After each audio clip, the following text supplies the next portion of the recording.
नबी सलाम अलैका या रसूल सलाम अलैका। अस्सलाम वालेकुम। आपने हमारे चैनल को अभी तक सब्सक्राइब नहीं किया है तो सब्सक्राइब करें ताकि हर आने वाली नई वीडियो आप तक पहुंच जाए। वीडियो अच्छा लगे तो लाइक और शेयर करना ना भूलें। आओ शुरू करते हैं आज की नई वीडियो को।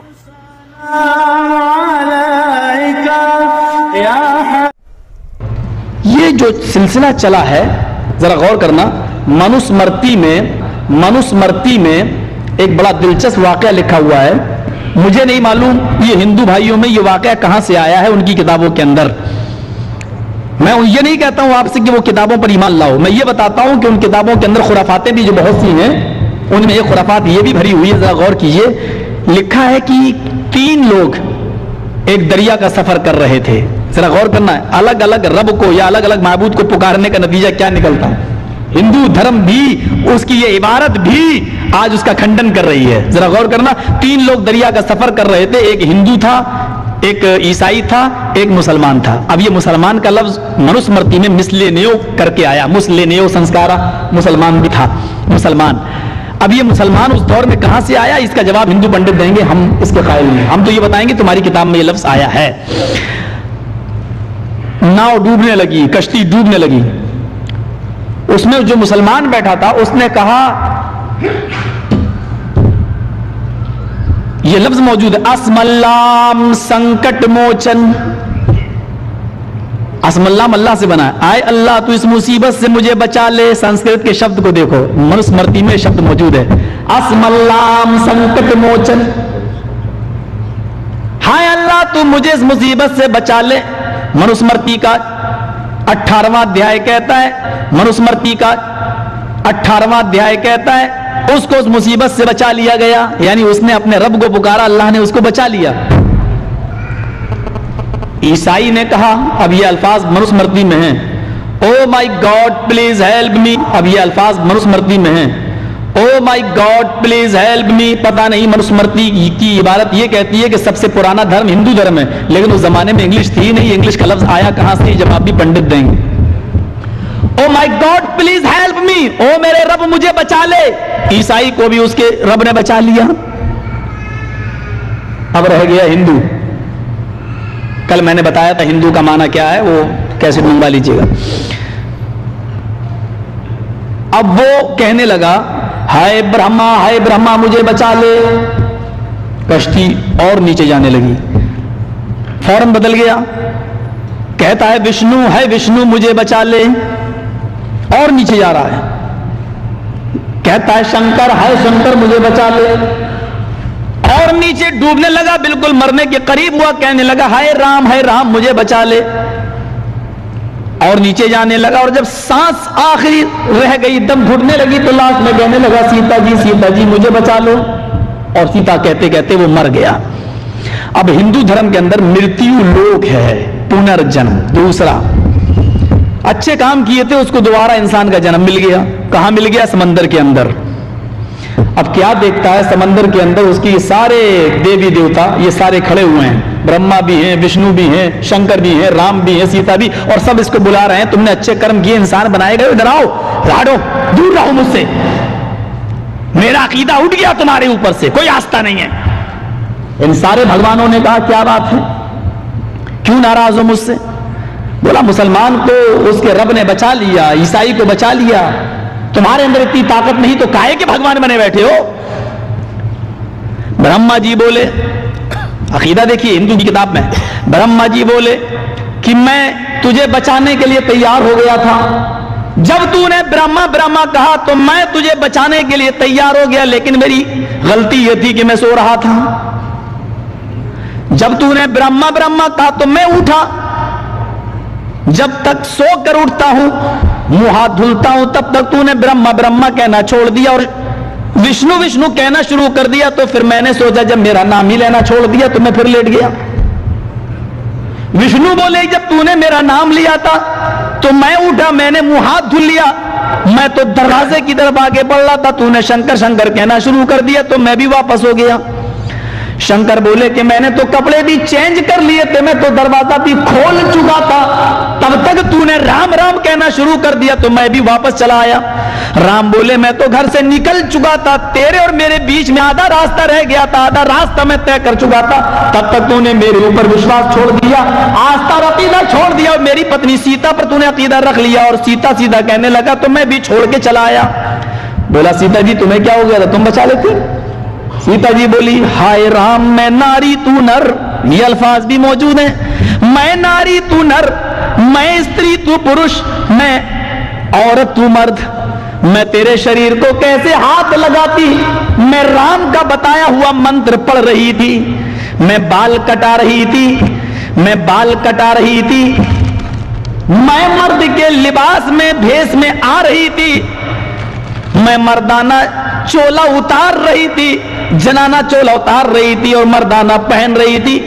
जब तक मैं जनानी चीज को खत्म करने में लगी थी और मर्दाना वेश बना रही थी, तब तक तू डूब के मर गया, तो मैं क्या करूं। तो जिस तरीके से ये अलग अलग देवी देवताओं के पुजारी थे, इनका ये अंजाम हुआ कि ना खुदा ही मिला, ना मिसाल सनम, ना इधर के ना उधर के। ये हाल आज हमारे मुसलमान भाइयों का भी है। उसने मुसलमान भाइयों का हाल बताने के लिए ये मिसाल दी है कि जैसे मुसलमान भाइयों का हाल है, कभी ये बुजुर्ग का वसीला, कभी वो बुजुर्ग का वसीला, ना सनम मिला ना विसाल सनम, न इधर के रहे हम ना उधर के हम। कौन सी किताब बताई थी आपको याद है?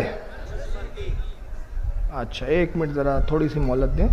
हाँ मनुस्मृति। और आपको याद है कौन सा अध्याय बताया था?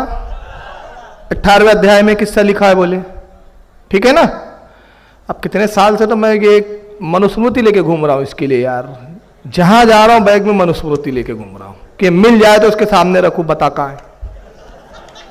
ये मनुस्मृति है, आपको वॉलंटियर पे दिखा रहा हूं। अब मनुस्मृति क्या है पहले इसको समझ ले, थोड़ा सा समझ ले, क्योंकि पढ़ा लिखा यही नहीं है, दुनिया में और भी पढ़े लिखे लोग हैं। मनुस्मृति ऋषि मनु की लिखी हुई है। हिंदू मान्यता के एतबार से, हिंदुओं की मान्यता के एतबार से ब्रह्मा का पुत्र है मनु, 3 भगवान है मेन। ये हिंदू की किताब मनुस्मृति में हमें मिलता है, जिसका अध्याय नंबर 1 श्लोक नंबर 37, श्लोक नंबर 37 अध्याय 1 में ये बताया गया कि मनु पहला इंसान है, उससे भी 10 ऋषि निकले, 10 इंसान निकले, उससे पूरा संसार फैला। मनु ने इंसानों के रहने सहने के लिए कानून बनाए, बिरादरियों के कानून बनाए, जात के कानून बनाए, कैसे खाना है, कैसे रहना है, कौन क्या करे, कौन क्या ना करे, क्या ड्यूटी होंगी किसी की, किसकी क्या नहीं होंगी, क्या सजाएं होंगी, ये पूरी चीजों पर उसने किताब लिखी जिसका नाम है मनुस्मृति। यह है कानून और लॉ की किताब, कॉन्स्टिट्यूशन है ये हिंदुओं का, ना कि ये किस्से कहानी की किताब है। मगर जनाब ने इसमें पूरा किस्सा गढ़ के सुना दिए, और पूरा किस्सा गढ़ के सुना है कि साहब 3 लोग कश्ती का सफर कर रहे थे। एक मुसलमान था, शायद यही होगा जर्जीस हो, और दूसरा ईसाई था, तीसरा हिंदू था। मनुस्मृति में किस्सा कैसे आएगा, और जाहिल को कौन समझाए कि मनुस्मृति इनका मनु जो है पहला आदमी, उस वक्त मुसलमान थे ही नहीं उनके हिसाब से।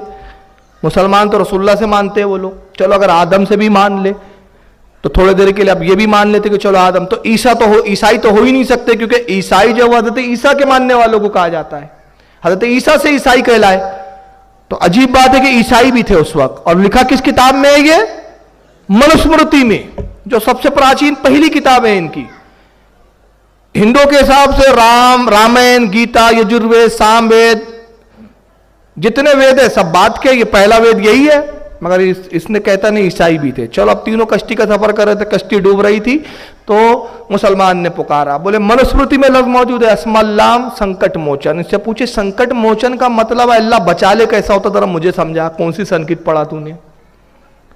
संकट मोचन के बचा ले नहीं होता, संकट मोचन के मायने होते बचाने वाला, जैसे वो बोलते हनुमान संकट मोचन। संकट मोचन के मायने क्या होते? बचाने वाला, बचा ले नहीं होता। अब ये इसकी अजीब संस्कृत है। अब बहरहाल मुसलमान ने पुकारा, अल्लाह ने उसको बचा लिया। फिर ईसाई ने पुकारा, अब मनुस्मृति है संस्कृत में, संस्कृत में है। उस जमाने में संस्कृत बोली जाती थी, मगर ईसाई ने कहा oh my God please help me, English भी आ गई मनुस्मृति में। और बोले इंग्लिश कैसे आई, इसका जवाब पंडित लोग देंगे, हम तो बताएंगे तुम्हारी किताब में, ये जुमले उसके हम बताएंगे तुम्हारी किताब में है, जवाब पंडित देंगे कि संस्कृत, इंग्लिश तो थी नहीं उस वक्त, तो इंग्लिश आई कहां से।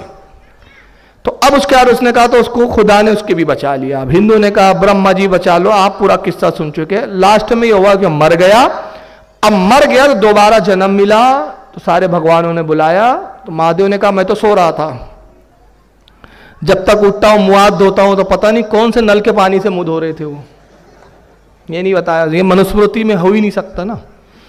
तो मैं हाथ धो रहा था, तूने मुझे पुकारना छोड़ दिया। मैं, विष्णु जी तुमने क्यों नहीं बचाया? अरे मैंने तो कपड़े भी चेंज कर लिए थे, लॉन्ड्री से कपड़े आते होंगे उनके, तो कपड़े चेंज किए उन्होंने। फिर अच्छा, फिर तूने मुझे छोड़ दिया, राम राम कहना शुरू कर दिया, मैंने नहीं बचाया। राम जी तुमने क्यों नहीं बचाया? मैं तो आधे रास्ते तक आ गया था, वो डूबरा कश्ती में। अब पता नहीं हुआ, इनके मान्यता के हिसाब से सारे भगवान आसमानों में, मगर वो बीच रास्ते में थे, सड़क पे आधे रास्ते तक आ गया था। मगर तूने फिर मेरी बीवी सीता को पुकारना शुरू कर दिया। सीता जी ने तो हद कर दी इसके कहने के मुताबिक, बाल कटा रही थी ब्यूटी पार्लर में। ये जर्जिस है, ये इन झूठ पे झूठ, झूठ पे झूठ, और सिर्फ किस लिए? अपना बातिल अकीदा फैलाने के लिए और ये बताने के लिए कि सुन्नी जो वसीला लेते हो गलत है, उसके जवाब के लिए मनुस्मृति का सहारा ले रहा है। उस जाहिल को बोले कि जिस वक्त मनु ऋषि था उस वक्त राम का अवतार भी नहीं था, राम अवतार है, पर्टिकुलर भगवान नहीं है वो, विष्णु का अवतार है वो। तुझे हिंदू की भी बारे में नहीं मालूम।